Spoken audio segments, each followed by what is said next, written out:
For Windows 10, follow these steps to adjust watermark density.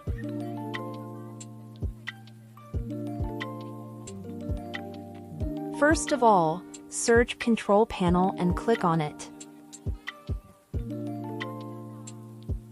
Find Hardware and Sound and click Devices and Printers. Right-click Printer Driver and choose Printing Preference.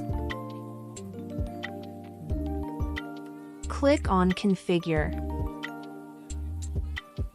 Click on Dither.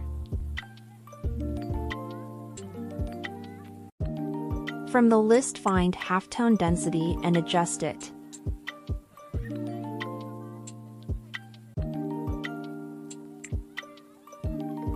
The number higher means the density deeper.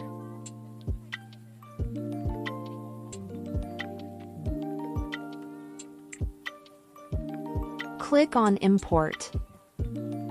Then click OK.